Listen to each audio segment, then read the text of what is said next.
sir. Dieter and Jake coming down on a Tuesday. And Jake, I got to ask you as we get underway here on YouTube and the podcast, we're talking about practice. I didn't go yesterday. The 49ers canceled their practices with the Saints in Irvine. Yeah. That was supposed to be a big thing. Kyle Shanahan was very much looking forward to it. And then they're like, nah, we broke, so we can't go. And not fiscally broke, though. I think Brandon Ayuk and Trent Williams have a thought on that. We'll talk about that a bit later. They don't want to go down to Irvine before this preseason game against the Saints on Sunday. They kind of want this whole thing to be over with. I, being a man whose schedule gets tight, decided, you know what? I've been down to 49ers practice a bunch. I've been there every day I can. It has sucked. It has been juiceless. It has been worthless. And I felt like yesterday was going to be a day where that was the same. And, buddy, it sounds like you got the full 49ers walk through it experience.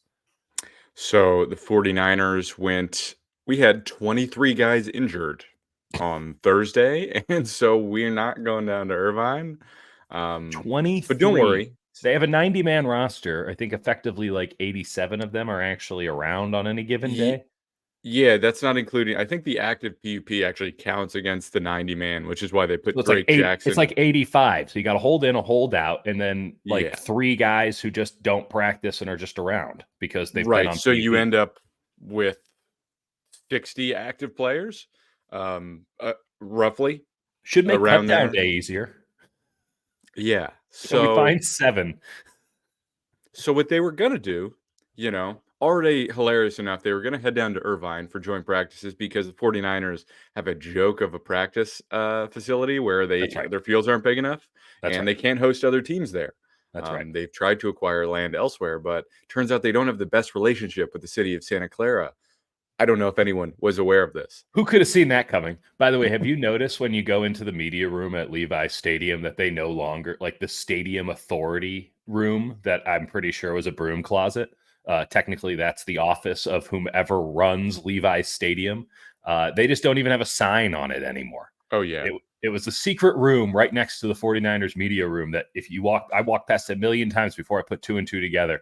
They don't even pretend like anyone goes in there anymore, which my official request is, can we have it? Yeah, I'll take it. I'll take it. I'll be the stadium authority. If Grant Cohn is quality control, we'll be the Santa Clara County Stadium Authority. I'm happy to do it. Okay. It's great. So but what happened yesterday? Yeah, what happened yesterday was I felt swindled. The 49ers went from having Monday, Tuesday, Wednesday off, Thursday, Friday joint practice to Monday, surprise, special practice. Yeah. Middle of the Tuesday afternoon. off. Yeah, Tuesday off, then Wednesday, Thursday, Friday. So Monday was we have no one healthy and our starters need reps. Really, it was a walkthrough, in my opinion, for the game, for the starters. Kyle said he hasn't decided. He'll base it on the practices. If the starters play, the starters are playing. I think the starters are playing. Do they have enough players to go with second and third strings? That's the thing. They might not. So basically, it was like almost only the ones. It was not notable. It was a lot of Brock Purdy to George Kittle, and then Diamador Lenore had the only notable play where he reverse mossed. I think it was Danny Gray.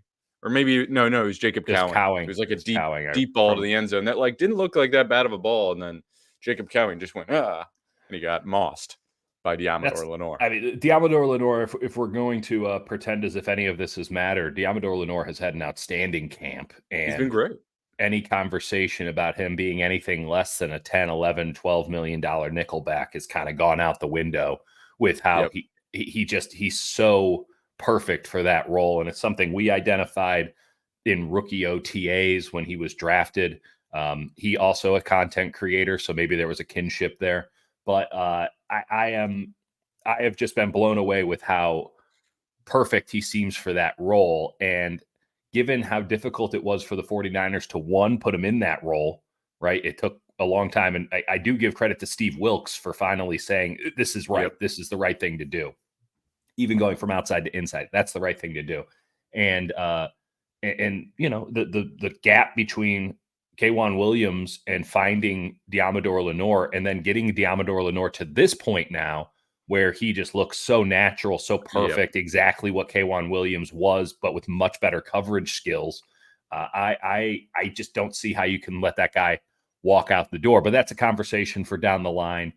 He's been marvelous. The 49ers cornerbacks have been marvelous. And that's good because their entire team might just be cornerbacks at this point. Yeah, you've got and one of them is hurt. Isaac Yiadom is hurt. He was like sneakily out for like a week or two, and then Kyle's like, I asked him, and Kyle's like, "Oh yeah, he rolled his ankle. He's out. Another couple weeks." I'm like, so is it a high ankle sprain? Didn't get Yeah. to even follow up on that. But that's not like a just a Love little me some, minor ankle twist. That's like a 4 week yeah. absence, Love me three, some four soft weeks. tissue injuries. I mean, it's Right. so good. I read Matt I Barrows, who yeah. we both adore as a person, and he's an outstanding beat writer. I read him in The Athletic this morning, just to confirm everything you were telling me from practice yesterday. Of course, I mean, you got to get two sources in this world, and his suggestion in his article, I wouldn't call it a column, was that the 49ers go so hard at practice that in fact it's creating an issue with soft tissue injuries and things of that nature, hamstrings, kind of, the big stuff. So when you have Ambry Thomas breaking an arm, that's not something that can be protected against. You're playing Right. football, stuff happens. I don't know what happened with Kalia Davis's knee. Apparently, it's something behind the They kneecap, don't which is all the either. knees and all the ligaments. Right. They're like, "Yeah, he played the best cause like he played the best game of his career." We were surprised. Apparently the behind his kneecap just exploded and there's a loose That's body in there. That sounds awful. That just sounds So, absolutely brutal. And it's brutal for him because he was the one good defensive lineman in that game, and now they don't have yeah. that. And maybe we Their just pivot. defensive line, man. It was a real issue coming in. It is something that almost the 49ers have admitted is an issue in that, hey, Leonard Floyd doesn't have the same juice that I think we thought he had. Yetur Gross-Matos, get this, after 4 years in the NFL, actually isn't that good of a player. And there's a reason that Carolina, who has all the cap Well, room in the we'll world, see. We'll I, see. I, I like the projectability, but at a certain point, when are you no longer projectable, right? At what point have you played enough to where we say, okay, it just Right. isn't going to happen? And Also the fair. 49ers are paying middle class money to find out if he can or cannot do it. I don't like that combination. Hope they're wrong, or I hope I'm wrong. Uh, Right. I- And they're it, like pretty high on Jordan Elliott, who's looked good but also has terrible tape. Like Terrible tape. it's I would they're like to see him in a preseason game. Legitimately, I'd like to see him against yeah. some second string offensive linemen because if he can wreck in that situation, then I'll give him the benefit of the doubt. But I've seen him against first team offensive linemen and he sucks. He's terrible. And there's no reason everyone goes, "Oh, you're going to change your opinion on Jordan Elliott?" Because both you and I were very flabbergasted by that signing. And it's like, I'm not going to change it until he does something on an Yeah. NFL field that That's fair. changes my mind. As much as I say, hey, Diamador Lenore in practice looks so good, give the man his money. Okay, well, that's coming off of a body of work last year, which was exceptional.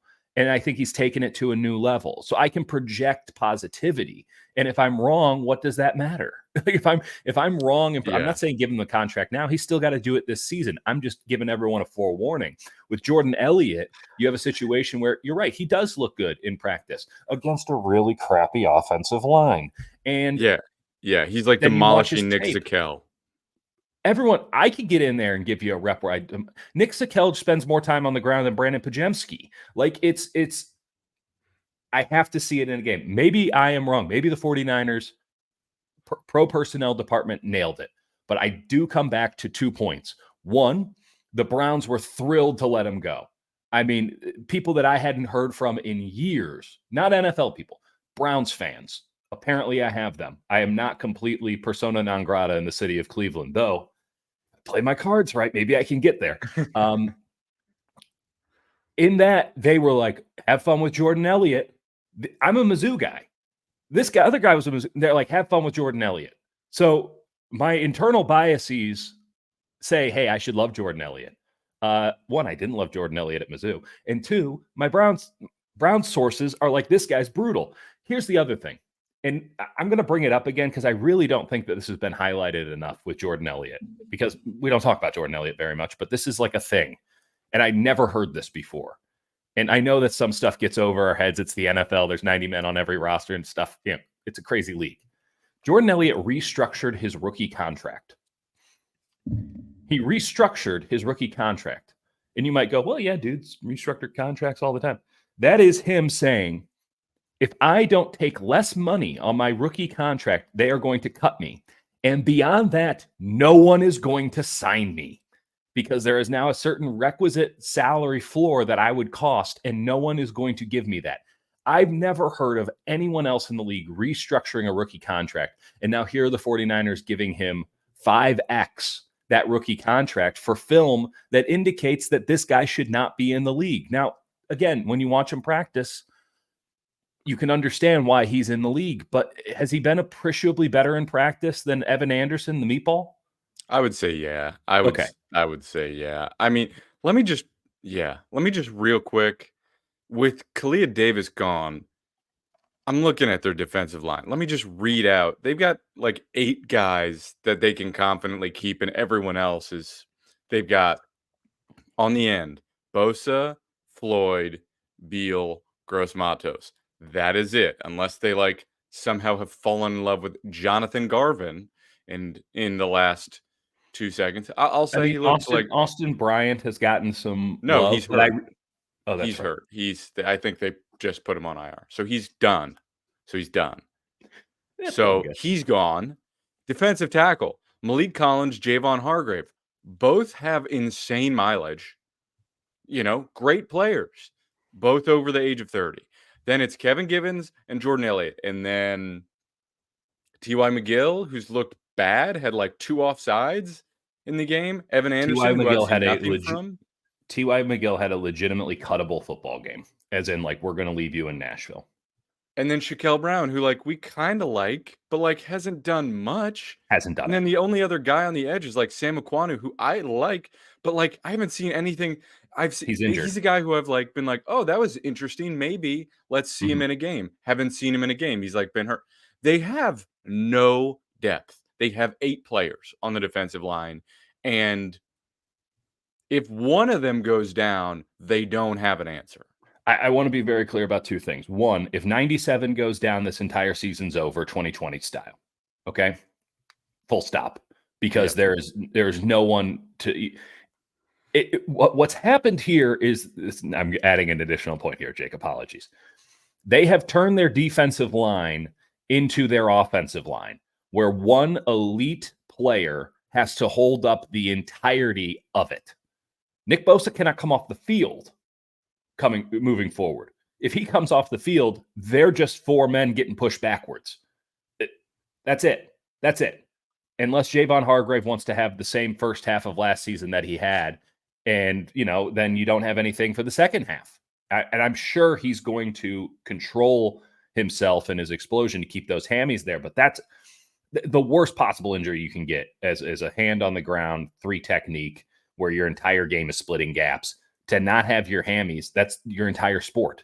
That's your entire career is your hammies. And he is, as he talked about with me, I thought extremely candidly, like he can't trust him. He can't trust him anymore. And I don't know when he'll ever be able to trust him again because they're hamstrings. And no one's hamstrings are trustworthy. Not a single person's. Maybe even Nick Bosa's aren't. Yeah. Let So me there's that. I also want to throw in the Saints practice, pretty important. It would have been yes. pretty important. You know why? Because the Saints are like one of the 3 teams in the NFL, maybe even fewer, but they are certainly one of them that has a bunch of dudes on the defensive line. Now, are any of them appreciably good? But they're better than almost everything the 49ers have after the first string. Like legitimately, Yep. any one of these guys could do it, especially at defensive end.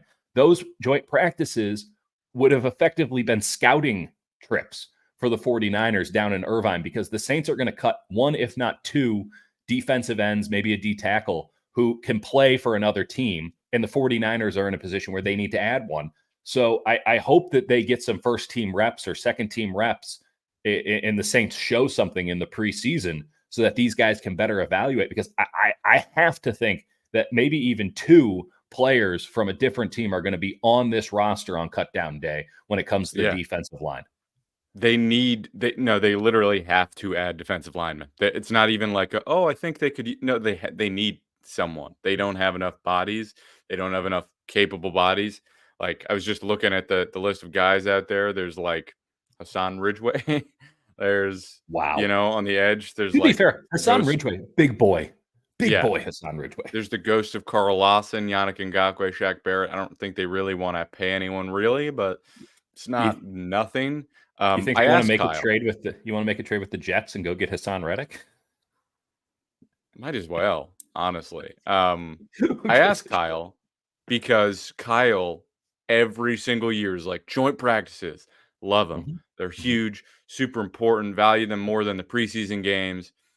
And I was like, so like, how concerned are you? And I should have phrased it in a way that when you say how concerned are you, Kyle's gonna go, I'm not concerned at all. It's I've just the never been nature of concerned it. about anything in my life. Don't put in the Could have newspaper asked that it. I'm concerned. Could have asked in a better way. I said, Yeah. how concerned are you going into the season about being prepared if you don't have those joint practices? He said, no concern. Yeah. No concern. I mean, no To concern. expand to expand on it, he said, "No concern. We didn't have him in Washington, and we didn't have him in Right. Cleveland, and we didn't have him in." And I'm like, Fair. "Are we sure we want to hold those up as good examples Right. of good We did teams?" once in Houston. I just think it breaks up the monotony of camp, but we can generate that stuff with ourselves.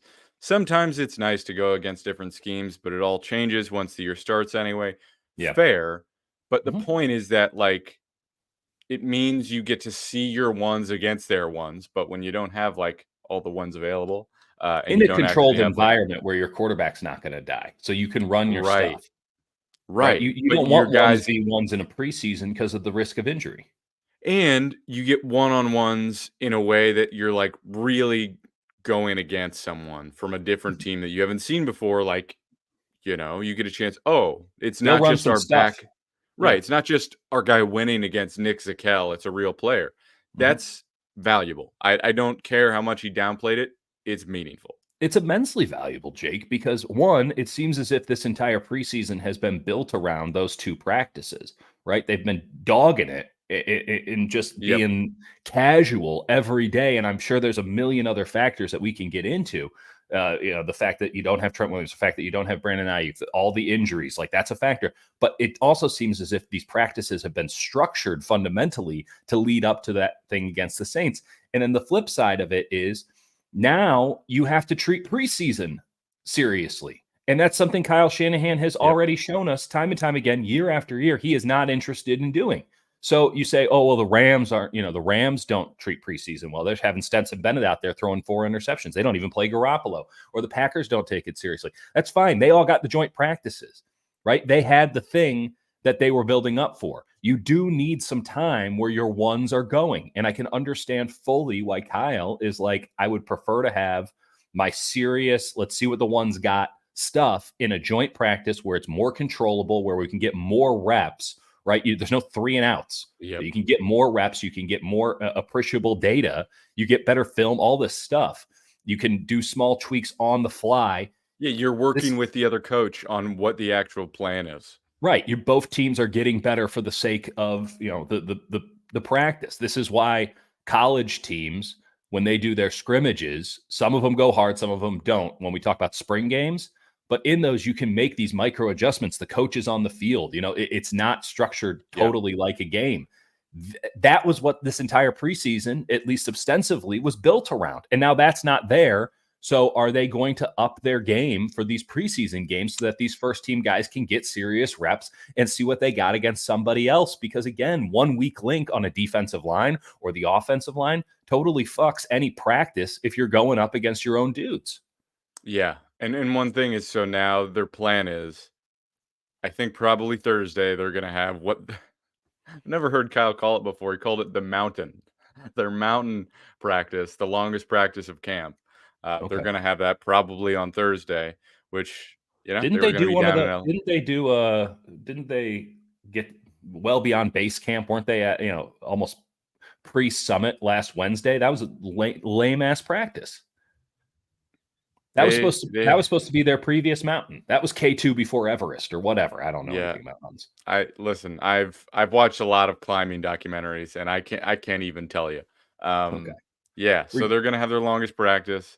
I wish we had a little panic meter right in between us, just sort of like a when you're at the county fair and you Mhm. hit that bell and it rings up, something like Yeah. that.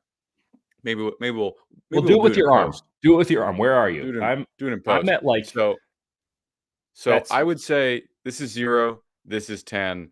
Okay. On a scale of like panicking, of like, are the 49ers going to come out really sluggish and rough? I would be at about a 6. Yeah. Yeah. I think this week will tell us everything because I don't think that it can ever really be below about a 5, just given how it's already been. And it's, again, you're supposed to ramp up a little bit in preseason. Now, I would also say that you need to ramp up and then cool down. But it does feel as if now they're going to be going into, I think training camp is going to be over before they get serious.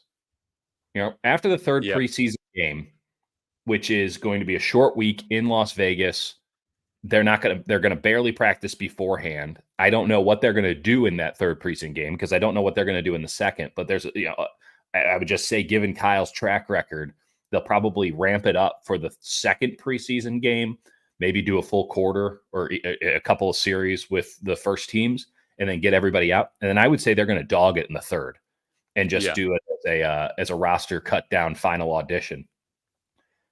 No Then question. and then you Just have as a 2 yeah, weeks of go. practice. And I can just imagine right now the narrative going into those 2 weeks of practice, which are regular season practices. So we don't have access to them. I think we might get one. We get like 4 periods, watch them stretch, run around, and then So don't we see can the go take practice. roll call. Cool. That means I won't be there. And of that, I have a feeling like they're going to be like, no, no, no. Now that it's closed doors, we're really going to ramp it up. And we'll have no way of knowing. But my guess would be that they're not actually going to ramp it up. And that because that's supposed to be sort of a cool down. You get a week Yeah, where you just walk through, get healthy, and then you get into your regular week. They haven't ramped up enough to cool down. They're already cooling down, and they never got hot. I mean, this is a bad situation. They get the Jets and the Jets defense on Monday Night Football. You already have the peculiarity of you're playing on a Monday. You're getting a nationally televised game, first game of the season.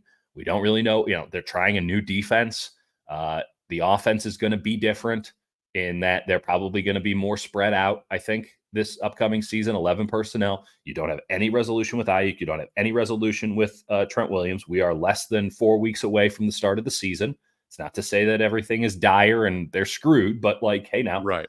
we're a month into training camp effectively. It would be nice to have some progress, some resolution. And it feels like we're in the same place with both of them today as we were at the start of this motherfucker. And then Yep.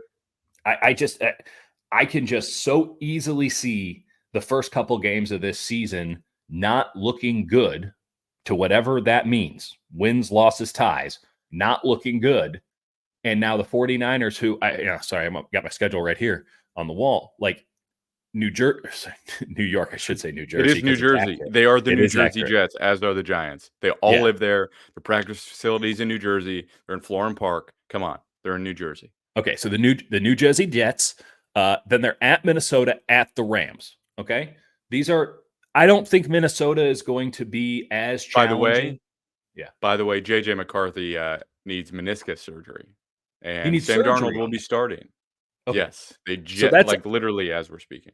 literal, and that is a legitimate benefit because JJ McCarthy looked kind of sick in that preseason game. Now, second half against the Raiders, blah blah blah. Jack Johnson, what was his name? Jack Jones, the cornerback, who's a hell of a player for the Raiders, like a legitimately really good Yeah, player. He did get JJ McCarthy on an interception. Like, you can't hold that against him. And then you're also dealing with the Kevin O'Connell offense. So you get the Shanahan offense with a quarterback that has way more scooting, way more arm strength than I ever saw from him at Michigan. I think JJ McCarthy is in a position to be wildly successful. So this is legitimately a benefit for the they also 49ers. botched it though. The last time they went to Minnesota, I was there. It was a nightmare. Yeah. So I'm just saying it's a road game early in the year. Like, Short can't week. count anything out. Short week, road game early in the year. And then you get the Rams, who, listen, I'm very high on the Rams. I know some people have a lot of questions. That's inarguably the best coach team in the NFC. It is a team that understands everything that's going on. You get the healthiest Stafford you're going to get all season, right? Because now he's ramped in a little bit. He's got a little bit going on. And now here he is. He's just slanging that thing. Questions with Puka Nacua for sure, but Cooper Kupp looks like he's back 100% and healthy. Their offensive line has gotten some major upgrades. I think their defense, which was pretty damn good in the second half of last year, you go, well, they lost Aaron Donald. Well, yeah, but they also got Versk and Fisk, and those two guys have, from what I've heard, looked really good in camp. And those guys who were really good in the second half of last year have taken a jump as well. Again, they're so well coached. That's a brutal game no matter what. In division at the Rams, this is, as much as I point to, let's just say October 10th on, that's at Seattle Thursday Night Football, followed by Kansas City, followed by Dallas, bye week, Tampa, Seattle, Green Bay, Buffalo, Chicago, who looks like something, Chicago, Rams, Miami, Detroit, Arizona. That's how you end your season. Hope you all got that. It's all very accessible to the public on this thing. Sorry, someone's calling me. That might actually be a good call. So we might drop off and take it. Regardless, the first three games aren't easy either. They aren't easy either. The nice gap that you get is you get New England and Arizona back to back in weeks 4 and 5. But you got to get there. You got to get there. And right now, I have no confidence whatsoever that the 49ers are going to be cooking come September. And if you're not cooking come September, you're going to be paying the price come November and December. And you cannot be paying a price then. You need to be in a position to where a loss isn't going to burn you. And I think they're going to be in a position to where a loss can end their season by the time they get to Buffalo right after Thanksgiving. I know it's nihilistic. I know it's negative, but point to me, show me the positives. I'm not even asking you, Jake. I'm asking anybody. Show me the positives. Yep. Show me why we should believe that this team has it, because the big concern that you and I both had coming into the season was, well, they got really lucky with injuries last year. Well, they sure as shit haven't been lucky with injuries this year, and it hasn't even technically started yet. So, they'll get it out of the way. What's the best predictor of future injury? Past injury. I'm concerned. Yeah, and their whole thing right now, I think, is they're scarred from that 2020 season coming off that Super Bowl, and everything exploded, every muscle and every player's body burst, and they're saying, okay, we're just going to take it easy. We're going to chill out and then ramp up later. Obviously that there was that, I think it was mid-August, this thing started in 2020. Yeah. It's hard to really compare anything to that. That's but right. I think they're basing a little bit off of their approach of all right, how can we just survive training camp, which is such a horrible, horrible indicator of just being let's just survive this, get to the start of the season. I hate that logic. Let's just survive training camp. You guys are installing an entirely new defense. You have a second year starting free safety in a cover 3. You have a defensive line that is predicated on depth with no depth. You have a linebacker opposite Fred Warner, whether it be Jalen Graham or D. Winters, that has never been in a spot of that magnitude before. You're good at corner. We can all agree they're good at corner. That's important. It really is. I feel good about their corners. They can slide any of the 6 in there, and I'd feel fine about it. Rock Ya-Sin can start for me. He's been really good in camp. Yeah. But by the way, just as a note, as we're going through the schedule, do you know the last time the 49ers beat the Kansas City Chiefs?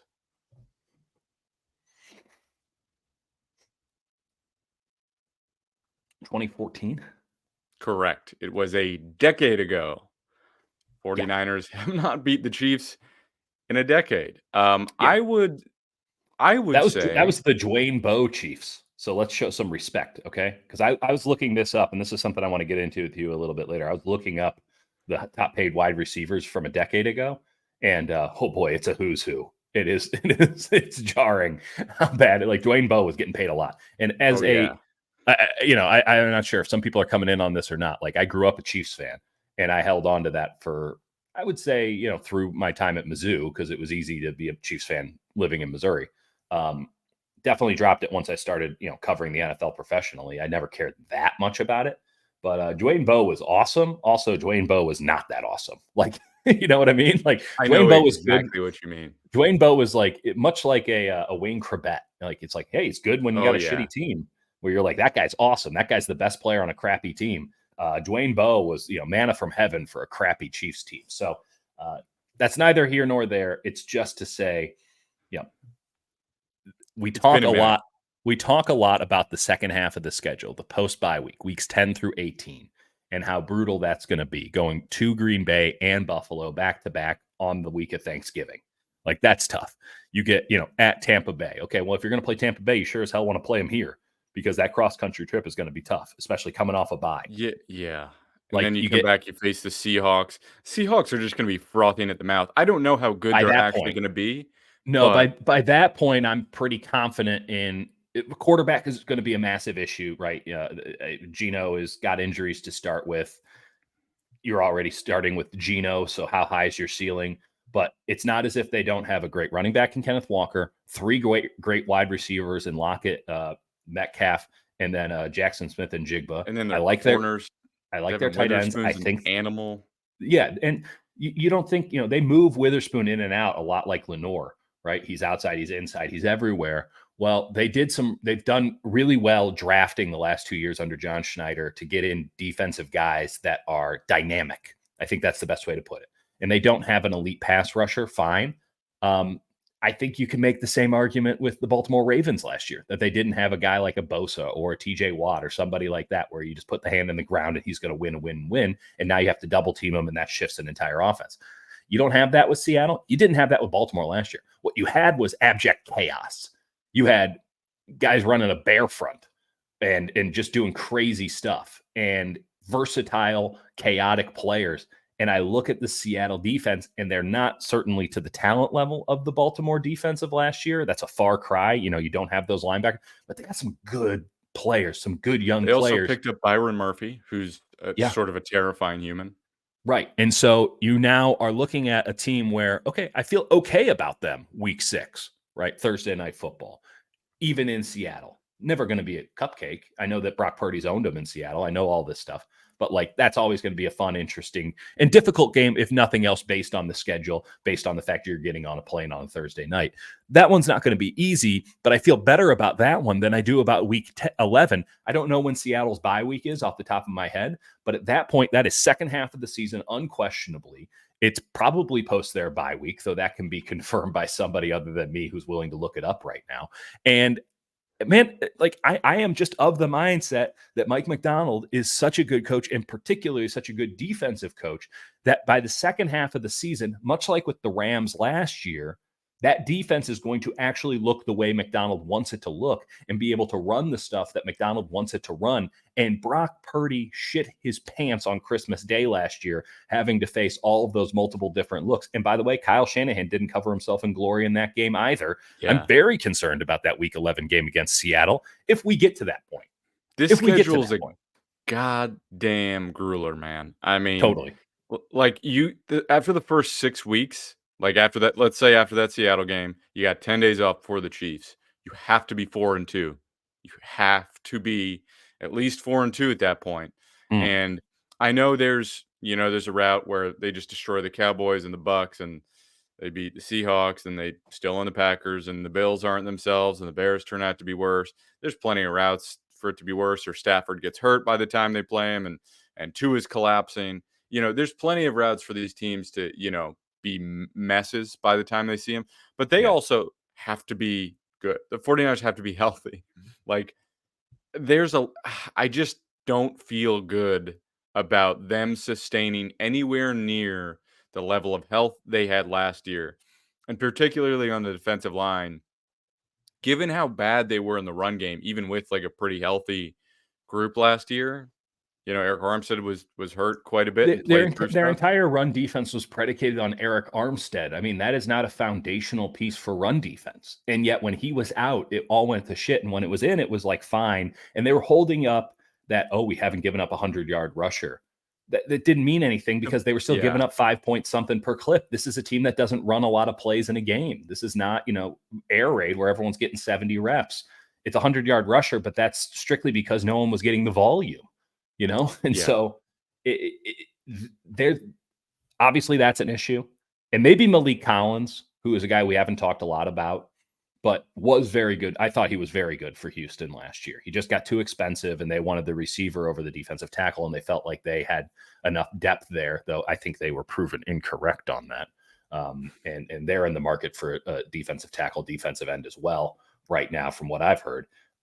Regardless, I thought he was pretty damn good. They just thought, oh, you're too expensive. We're going to get out ahead of this early. Don't really need you. We like what we can do here. Right or wrong, whatever. The Niners are getting 1 year effectively out of him. He Yep. needs to be massive, and not just literally. Like, he needs to be massive in the sense of the entire run defense is now on him, because Hargrave isn't going to help you there. He just isn't. And you don't want Bosa having to do that. And I have some serious questions about Leonard Floyd setting the edge still. I really do. As I have do I. seen no juice from him whatsoever. And the I fact think that, it's going to be Gross Matos in, and just you're just saying, hey, just be stout. Don't try and do anything crazy. Just stand there. just go be Clee If you Farrell. can bull a guy, bull him, but don't get upfield trying to bull him. Like, stay where you Yeah. are. Hold Let the edge. Bosa do the pass rushing. One guy doing the pass rush in the modern NFL is a recipe for failure, even if that guy is incredible. Yeah, I And know. they had that. It's fine if you say, okay, well, we're going to just have Clee Farrell set the edge and he's going to hold the strong side. That's fine. By the way, you could have just re-signed Clee Farrell to do that instead of They paying really Yetro could have. Gross double. Um, and then, but you also had Armstead who could hold up so if Collins is at the same level as run stopper as Armstead, and you can get Yetro Gross or Leonard Floyd to just hold the edge, then you have the same defensive line as last year, which is so long as Hargrave is healthy. Okay. I mean, there's a lot of ifs in that sentence, man. And now you're talking about a linebacker core that, yeah, Fred is incredible. Fred's as good as it gets. And I like what I've seen from D Winters, but D Winters is going to bring you the same Greenlaw thing, right? So you're not sound when you have D Winters back there. What you're doing is you're trying to you're trying to bring juice. You're trying to bring somebody who, I mean, you saw his attempted tackle at the goal line. I mean, he just ran into a dude with his shoulder. His arms were by his side. He just went full missile, and it's fun as hell. But like, is that good for stopping the run? I mean, is this team trying to be big play, or is this team trying to be, well, there's a right word for it, and I'm searching for it. Are they just trying to be proficient? Right? Are they just trying to be professional, or are they just trying to be clean? I don't see I either of them right now. Yeah, I would say I think one, I know we're being very pessimistic right now, but the vibes are, I'll just say it, the vibes are fucked up. The vibes are fucked up on this team. And They're not. Jake and I are both saying that. We're both, negative nihilistic. That's why you come here. You're a sicko. But when you have even the most, positive, I'll just call names. When David Lombardi's even like, hey, but guys, this is off. Like, I don't think he's going to write it. And maybe I'm telling tales out of school here and betraying confidences, but I haven't heard anyone be like, I don't know Dude, what you're talking about. I was listening to Baldy this morning on 95.7, and they were like, "You ever heard of team canceling joint practices?" He's like, "I've heard of teams not having them. I've never heard of a team Cancel. canceling them due to injuries. To do that, to not have for McCaffrey to be hurt, for your Mm-hmm. potential starting corner and Yadam to be hurt, for your backup running back behind McCaffrey to be hurt, for the one defensive tackle, you're like, oh, he's actually kind of could be a gap plugger for us, for him to have a knee injury that sidelines him for half the year, for your former second round defensive end to you just say, yeah, he's done. His career's over. You For Cam you to Lockett have him. Right. For you to have your left tackle, your star left tackle, who's the linchpin of your offensive line, who's Mm-hmm. the basis of having even mediocre offensive line play. He's Mm-hmm. like, pay me or I'm not coming in. That's right. Ayuk's just holding out or holding in. Well, There's no he's kind of sign holding out. that's, yeah. I mean, there's no real sign it's getting done.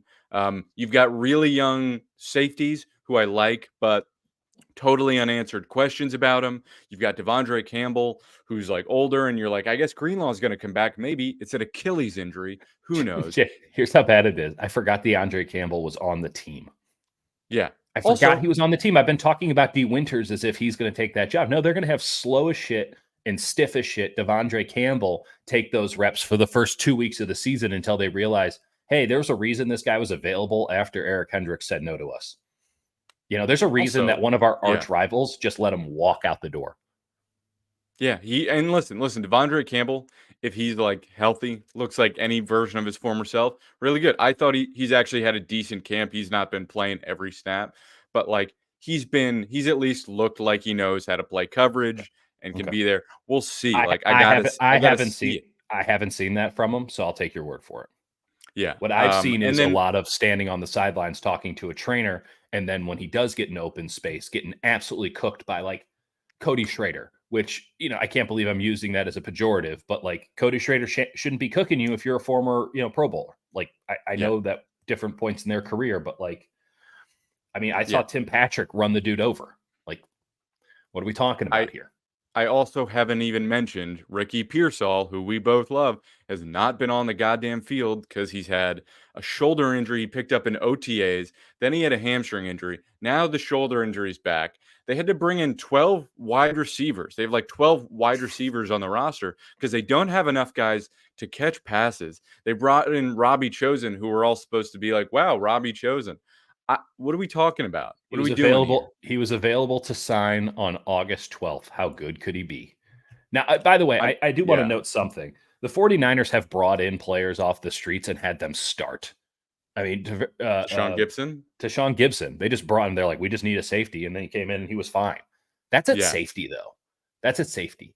And safety is one of those positions that's been totally screwed by the way that NFL cap wonks think about this, how they build a team. safety's brutal. You're either like an elite young safety or you're dead to the entire I league. mean, They Justin just Simmons 2 years ago was like the best safety in the league. He just signed. He just and signed the other day. yeah, yeah, So that's one thing. Okay, let's get into the truancy update. We're 40 minutes in. Trent Williams, nothing's happening. I mean, Diana Rossini is out here saying that there's no movement. Now, by the way, the movement's pretty simple. Trent Williams doesn't move until the 49ers give him more money than any other offensive lineman in football. Full stop. And Trent Williams has no impetus to move otherwise. Yeah, he will just retire. That I know that is sort of just spoken about very loosely. Like I want to be very clear about this. Every indication right now, and everyone I talk to right now says that Trent Williams will straight up not show up to work at any point. This is a man who once held out until Halloween. He will not show up at any point if the 49ers do not pay him. He will retire. And as he should. as he should, because he don't need this shit. And he's really apparently taken a liking to golf, which mad respect. I wish I could golf. He's looking at them and he's saying, "Okay, start Jalen Moore. See what happens. Yeah. See what No, your happens." season's over. And what happens is your season's over before it starts. Full stop. You can be like, oh, well, Trent Williams is one of those guys because you have now built the entire house. It's holding up on one stilt, and that stilt is number 71. And if he is not there, the house goes into the ocean. Yeah, who's It's just pretty ranked straightforward. by his peers like a top 10 player in the league, was He plays still the left top ranked. fucking tackle. He plays left He's fucking your tackle. most important player. And you're just going, hey, I have a suggestion for the 49ers. Just do the deals. Do the deals. Yeah. You're not winning one over on Trent Williams. You're You're not not going to winning. win that. You're not winning against Trent Williams. The Brandon Ayuk situation is, after all of this, right back to where we started. Right back to where we started, which is the 49ers are straight up not going to move on their number. And Brandon Ayuk, even if he does move on his number, isn't going to come down to the 49ers. We're in the exact same situation. And by the way, so like, I want to throw this your way. I wrote this in a column yesterday. One, this is really tricky because both sides are right. This is the problem. Wide receiver is a bubble. It's a bubble. Last year, 7 of the 10 highest rated PFF wide receivers were on their rookie deal. Okay. You look at the talent, you and I both know as well as anybody, the talent coming out of the college level right now at wide receiver is prodigious, and it just keeps growing every year. You got guys who were drafted in the 3rd round this year. I'm thinking Javon Baker specifically, who would have been Damn right. top 15 picks a couple of years ago. No That's how much question. talent they have, right? These no doubter. These are franchise changing wide receivers. They're 3rd rounders. You look at the way that Minnesota did it with Stephon Diggs. Now Buffalo has done it with Stephon Diggs. Kansas City has done it with Tyreek Hill. Where there's some other good examples. If you're a team that has a young quarterback who hasn't been proven, you go out and you pay a wide receiver quarterback money, quote unquote, so that they have a safety blanket. They have someone who can beat man one-on-one, beat press, and you just have something that can get your offense to move, and you build up the quarterback. When the quarterback is built up, you hightail that motherfucker out of there. You let some other team that needs him pay him. But that's how you do it. And that's what Minnesota did. That's what the Bills have done this past season. Has anyone complained that the Bills aren't Super Bowl contenders because Stephon Diggs isn't there? I haven't heard it yet. And so the 49ers are in an unenviable position to where they did just draft a wide receiver in the first round. They know the talent coming out at the college level, and they know that they're about to pay their quarterback more money than anybody ever. And it's pretty strictly, they know it's a bubble. But Brandon Ayuk is also right. He should be getting that much because that's what the market says he should get. And the 49ers are stuck in a position, and we're all stuck in a position. I should be more specific. We're stuck in the position to where the 49ers are right. They shouldn't pay Brandon Ayuk what Brandon Ayuk wants. But Brandon Ayuk should, in fact, get what Brandon Ayuk wants because that's what the market says. And because it's Brandon Ayuk and you can't definitively say he's an elite player on the level of a Hill or can. Diggs. I can say. Okay, you can say that. I disagree with that. And the fact that I disagree with it and you can say it when we're usually like-minded on this indicates the dissonance at play to where you can't just say give him whatever he wants. Another team can. Another team that's in a position to need a player like Brandon Ayuk, a Pittsburgh or a New England, I guess Cleveland because they're a shit show. But like those teams can say, we'll give Brandon Ayuk what he wants. We'll overpay. We are willing to ride the bubble because this is something we need. The 49ers don't need Brandon Ayuk in the true definition of the term. They already have a Deebo Samuel. They have a replacement in-house, though he isn't practicing. Maybe they even have two replacements in-house. They have a Juwan Jennings, who is an exceptionally capable backup. Like they're fine without him. So we're just going to stick in the same position. But as for wide receiver being a bubble, am I onto something there? Yeah, I think a little bit. I think for the 49ers, let me just say what the 49ers are looking at next year because people talked about all the money. So let me just read you the cap hits the 49ers have coming their way. Debo, who will, like, if they extend Ayuk, be cut or traded, probably traded. Yeah. He has a $24 million cap. They can save about $10 million by trading him, $9 million or $17 million if they do it after June 1st, which don't throw too many numbers our way. It's hard enough as is. I know. Charvarius Ward has no contract and will have a cap hit of $12 million. So you don't even get to keep him and he costs you $12 million. Then Bosa's 20, Fred Warner's 30, George Kittle's 22, Trent Williams 34, Javon Hargrave, who maybe you want to cut him, probably you're going to cut him. If you don't, he's $28 million. You're going to cut Malik Collins because you're going to save $10 million. McCaffrey costs you 10. Leonard Floyd costs you 10. Yetur Gross-Matos costs you 10. That's why they're going. I mean, in just if they just do the bare minimum, their dead cap hits are going to add up to quarterback money. If they do the bare minimum, they're paying what Brandon Ayuk wants in dead cap hits. It's one thing when you eat $5 million on Trey Lance. It's one thing when you eat a couple million on D Ford. Those guys didn't have anything they could give you anymore. You're not even doing that with these guys. You're selling these guys a year early because of the void year, because you don't want to extend them, because you don't want to give them 3 years when you really only know there's 1 or maybe 2 if they're lucky left in them. Right. You're doing that, and now you're getting out ahead of it. This is where the Ayuk thing comes into play. They tried to thread the needle between getting their books right for the future and winning now because they didn't win the Super. If they won the Super Bowl last year, Brandon Ayuk's on a different team. There's no question about it in my mind because they go, we can get off of this. We can move on. We'll do 1 year Debo. We'll draft a wide receiver. We'll draft another wide receiver with whatever pick we get, just as Minnesota did, right? They trade Stephon Diggs. They get a first-round pick. They draft Justin Jefferson with that first-round pick. The cycle continues. And I look at this and I go, they thought we have all the leverage, which they do because they ultimately can walk away from this. And Brandon Ayuk will have to show up to work at some point if nothing changes. Now, that will be Sunday before a Monday game. So now he's not playing. And now, I don't know if we can get him ramped up in time for Minnesota. And, maybe he'll play, half the game against the Rams. Now, great. 3 games into the season and you don't have your starting X wide receiver. Okay, that's fine. That's fine. You can manage, but you're not in a position where you're able to manage much right now.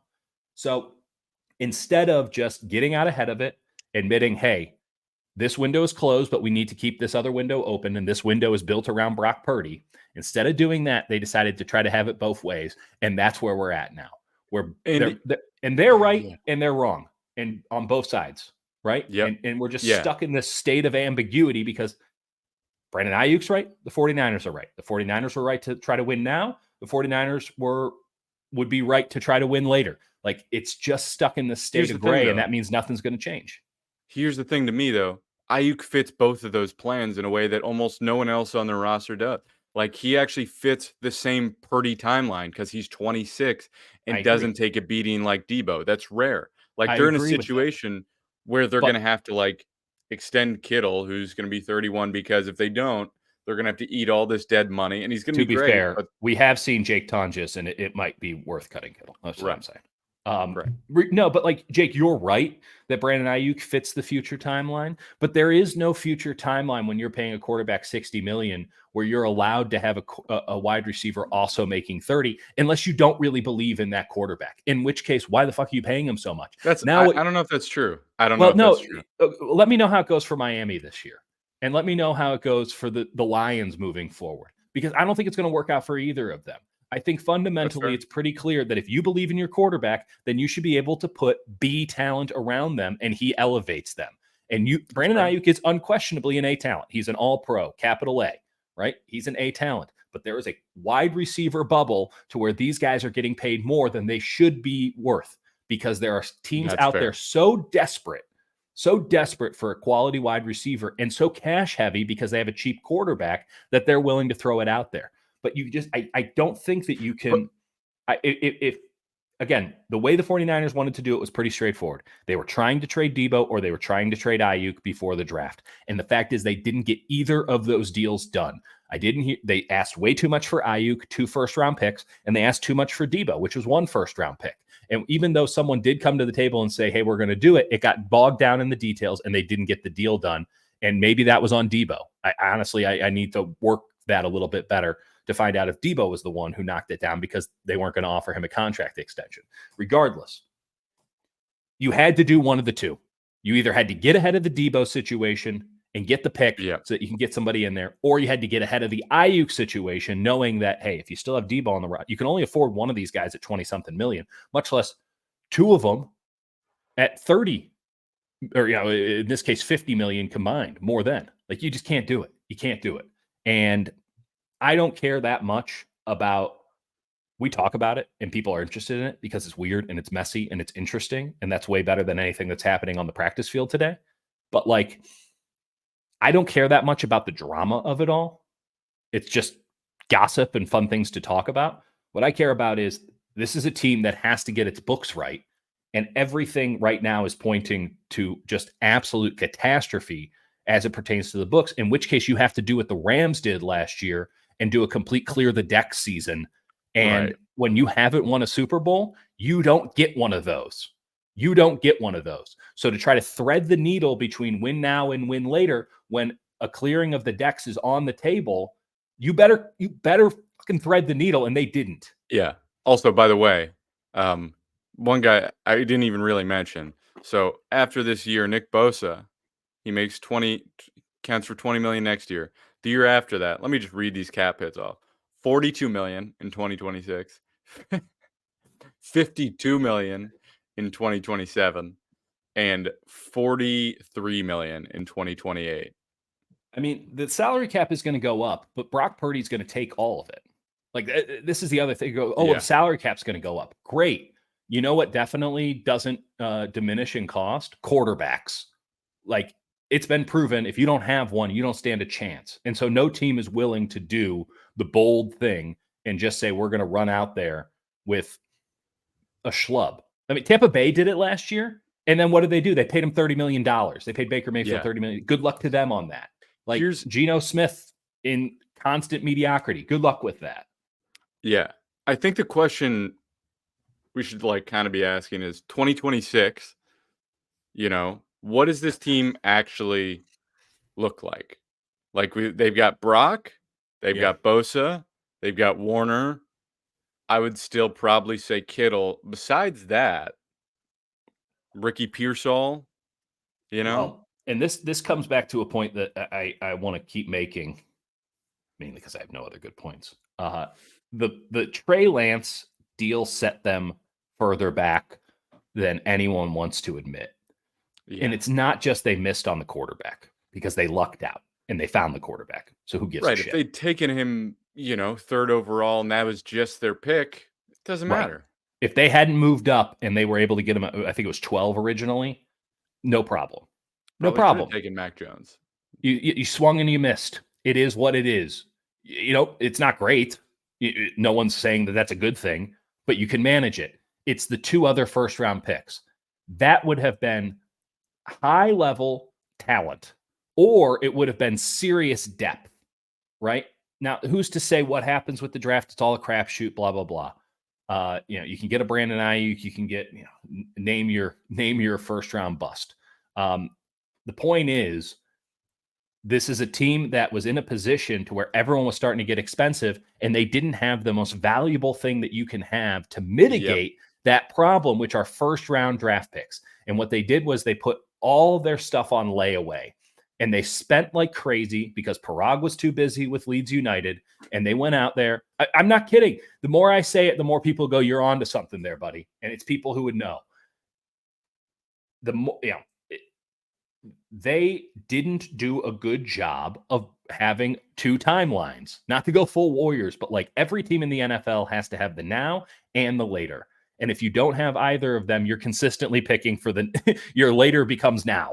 Right now, you're just the Panthers, and you're constantly hoping this is the year that the draft class will fix it. No, you need to be drafting guys to, hey, maybe they can give us, a little bit of impact this season, but you're never filling a hole. You're never filling a hole. And what they're heading down the pipeline towards is a team that is currently the oldest in the NFL. They're the oldest team in the NFL. Their quarterback makes a rounding error. He wasn't even a top 51 on the salary cap when he first started. And that's all going to change. And he's going to take up 25 to 30% of your salary cap. And your books have not been cleaned up enough to manage that, because you're going to be losing another 20 to 30% on just dead money. And that's if you swap the deck. Then the alternative is you extend and restructure all those guys. Well, now you've taken the oldest team in the NFL, who is clearly showing its age right now, and now you've just doubled down on old. And what happens Yep. is a catastrophic collapse in, a la the final year of Jim Harbaugh leading to 4 coaches in 4 years, a la so many other teams that can't get it right after the situation has dramatically changed. A New England, a Carolina post Cam Newton. I mean, just go down the line.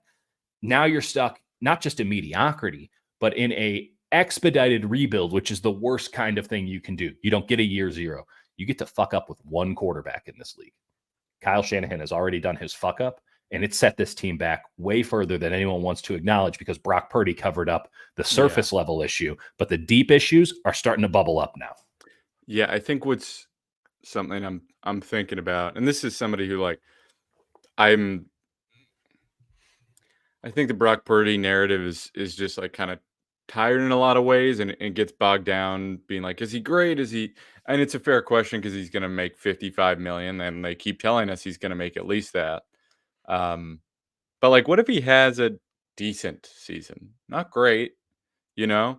Like he throws like a few more interceptions than usual. He's throws a couple Jimmy G interceptions. They're still, they make the playoffs, but they're a wild card, right? So you mean What? like, what if he's Dak Prescott? Yeah, Then he gets what Dak right. Like, Prescott's about to get, which is about $60 million. I mean, right. that's the thing. Oh, what's the best case scenario? Kirk Cousins. Well, that ain't cheap. What's the worst case scenario? Dak Prescott. Well, that ain't cheap either. Like, and the 49ers have flatly said that they're not going to do the big bold thing. They're not going to do the big bold thing, which is we have Kyle Shanahan and we can just do it with whomever. I mean, Jordan Love got how much money off of half a season? Yep. I mean, Tua got $55 million. So now what's happened, really, if we're being honest about this, is in a hard cap league, we have gotten to the point where quarterbacks are being treated like NBA players. And by the way, like, ask at the Atlanta Hawks how giving Trae Young all that money helped them. Ask so many teams, the Chicago Bulls, how DeMar DeRozan and Zach LaVine are doing for him. Just because a guy can get it, and I pertain this to wide receivers, I pertain this to quarterbacks too. Just because you can give the guy the money doesn't mean you should. But NFL coaches and NFL franchises are so risk adverse and so afraid of the narrative around them and so not confident in their own skills, despite the fact that anyone could die at any minute in the sport that they play, that they lock in mediocre at premier prices instead of doing the bold, brash thing, which might actually result in mediocre on a much, much lower price. And again, you luck into Brock Purdy. That's fantastic. Well, now what? Now what? The fact of the matter is Brock Purdy a byproduct of the system, or is Brock Purdy the system? And the fact is, much like with Brandon Ayuk, no one can tell me. You can say he's elite. I can disagree. And I think we both have cases.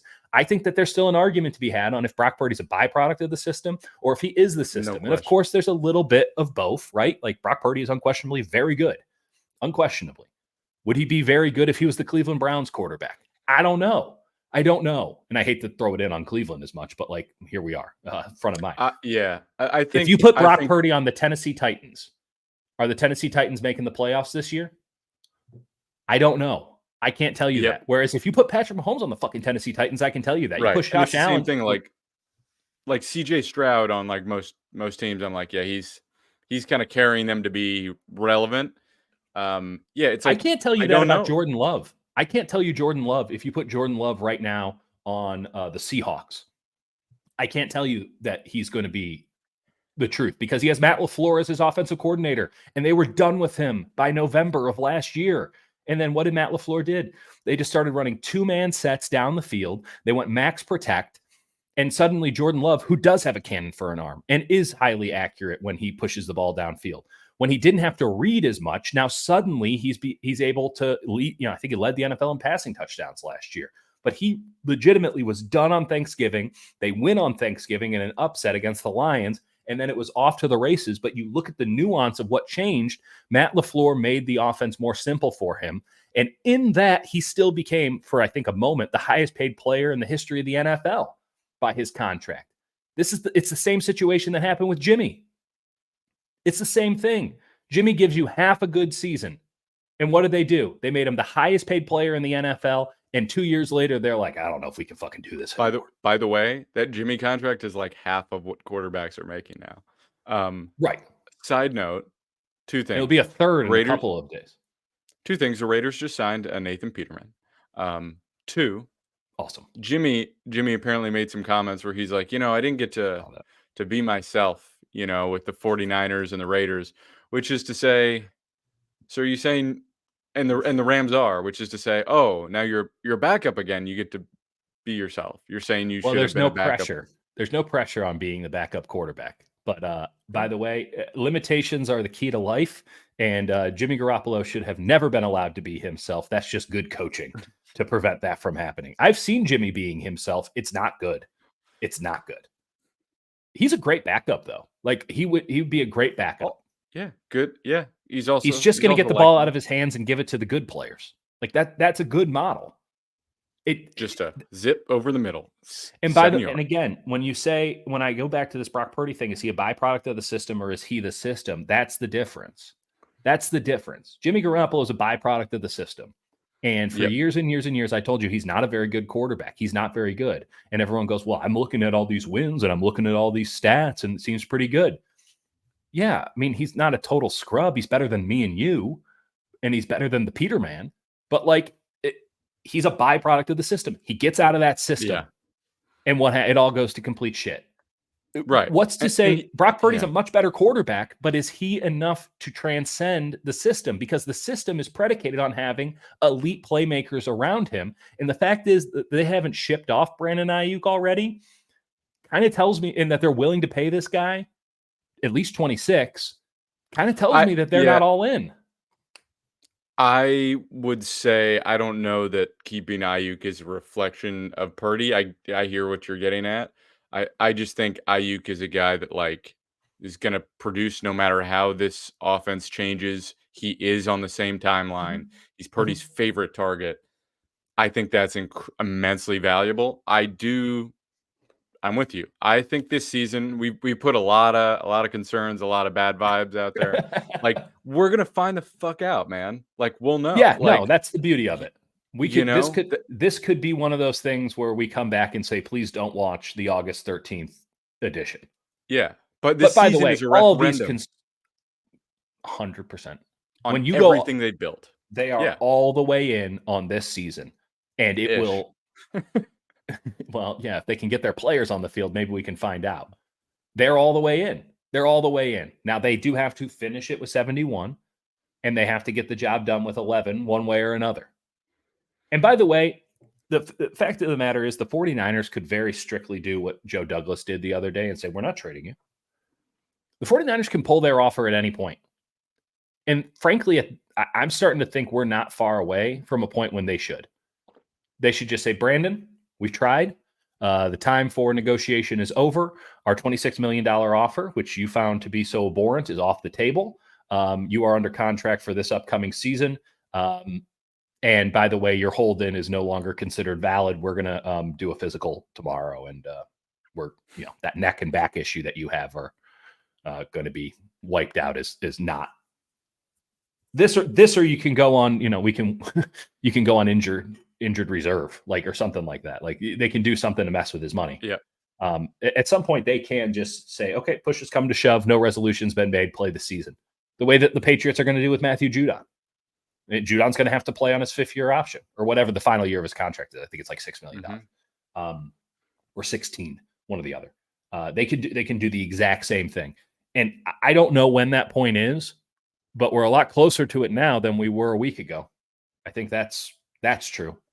Yeah. And I think we're all sick of talking about these guys and their contracts, and they deserve their money. And also, I just would like to be done talking about it and to see if the 49ers actually can field a team. That's the killer. We wouldn't be we always talk about the Trent Williams thing. It falls on the back burner because it's not messy. We would all agree that no one wants to talk about this Ayuk situation anymore. We would say the same thing about the Trent Williams situation if it was front of mind. But the fact of the matter is the San Francisco 49ers football team that's on the field has given us absolutely nothing to talk about other than negative things. Like, here's the list of positive things I can say have happened in training camp so far. Diamador Lenore looks good. The rest of the corners look good. Jair Brown has his moments. That's it. D. Winters does the Dre Greenlaw thing. What am I missing? What am I missing? Malik Mustafa. Malik Mustafa. Yeah, Malik Mustafa. It's great. Jake Tonjes. And you see my point now. Like, hey, this guy who's definitely going to get cut looked pretty good. Maybe they keep him on practice squad. How many times have we said maybe they keep this guy on practice squad in training camp? Yeah, let me just end on this. This is the 5th year I think I've been at training camp. I don't know if we were allowed to go in 2020. We weren't. Or what the no. They might have let us. We were with outside. masks. No. We were. Yeah. We were in 2020 because we were in the tent.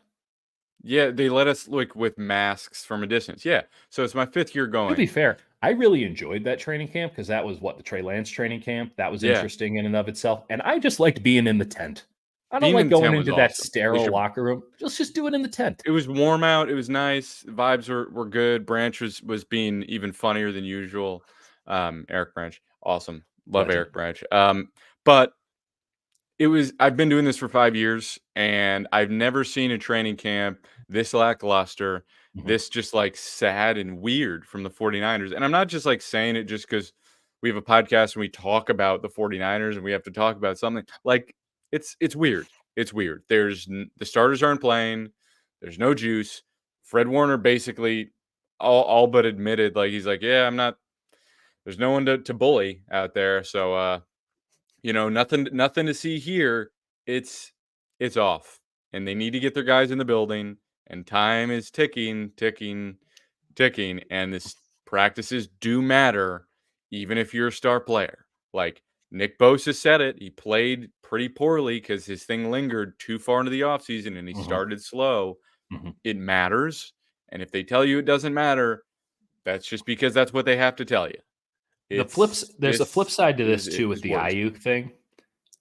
I don't know what kind of work he's getting in on the side because technically he's a member of the 49ers. Like, I don't see him working out on the side. I see him Yeah. walking around. Is he allowed? Is that because he has to have that fake injury? They can't allow him to work out? I mean, I don't know what kind of reps he's getting on the side. At least with Jimmy back in the day when they're like, we're going to trade you, but just don't come over here. Which, by the way, every fucking year there's something with this team. No other Oh team yeah. has this weird of situations perennially. And that's something the Niners have to look at overall. Like, why are we like this? Why At least are with the we so Jimmy weird? thing, you could turn around and see him working. It was awesome. It was awesome. It was It was so so weird. weird. And you know what? Again, as a player, nothing but disdain for Jimmy Garoppolo. As a guy, just A plus. What a Oh dude. yeah.